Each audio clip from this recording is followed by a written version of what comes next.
Things don't get worked out in Washington, the federal government could shut down 1 week from today. Now, who would bear the brunt of the blame, and what does it mean the way for you, me, and all of us carry out our day-to-day business? Pleased to be joined again this morning by Dr. Bob Rosenthal, Associate Professor and Chairman of the Communication and Journalism Department at Suffolk University. Dr. Bob, always great to see you. Morning, Gene. Nice Appreciate to you be coming in. Government shutdown has happened before here. This is nothing new, right? Right. It happened 15 times between 1977 and 90.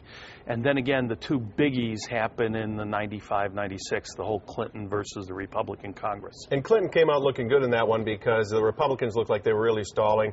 Newt Gingrich's crowd really took the blunt of the blame for that. But this time around, it seems to me that most people are saying, hey, you know what, we need to find a way to cut spending. And it may be that President Obama, the Democrats might get some blame this time. How would you cut up the blame pie if this indeed happens next week? Well, there's a risk this time, as you point out, because the times are different than they certainly were for Clinton.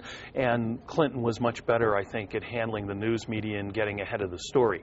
So I think that's part of the problem for Obama in this particular case. Plus, the Democrats control the Senate, so they would be part of the issue here, as they weren't in the past. So that's going to be part of the problem here. I'm not sure, though, because when people start to examine those $61 billion of cuts, I think a lot of people are going to say, well, maybe we're going a little bit too fast. Let's talk about a possible government shutdown. And a lot of people might say, hey, great, you know, they're not in business, they're not hurting us. But there are services that most of us deal with day to day we're not even realize here they're going to be affected by this, right? Sure. Well, if you apply for a passport, you're not going to get your passport. If you want to go to Washington, D.C. or to a national park and you want to go to the Washington Monument, you won't be able to do that. There is some talk that they'll stop processing U.S. tax returns, or more importantly, the tax return check. So if you're looking for a check, you won't be able to get that. So and it depends on how long it goes on. The longer it goes on, more people are out. At the height, like 95.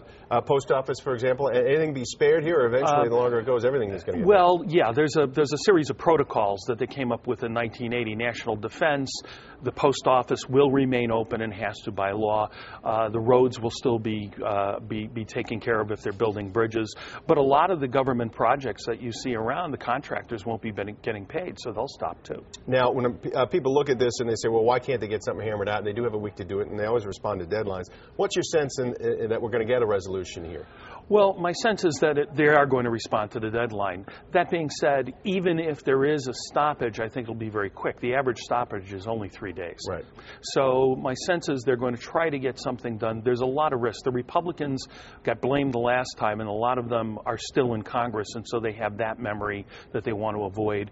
And the Democrats understand this time that they could take some of the blame for this, and so their incentive is to get something done. This is short-term. Long-term, we've got next year's budget, and that's an even bigger issue that they're dealing with here. Yes, and then we also have to extend our national debt sometime this spring. Right. So there's a lot of major issues coming up here, and we're going to have to do some budget cutting. Everybody knows that.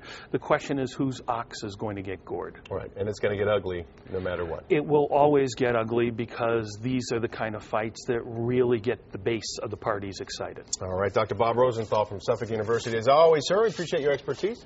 Thank Have a you, great weekend. Take care of that knee, too, right? Well, I'll try not to shovel tomorrow. BB playing hurt today. You got to love this guy. I'd say throw it to me, Gene, but with his bad knee, he shouldn't be throwing anything. Thank you.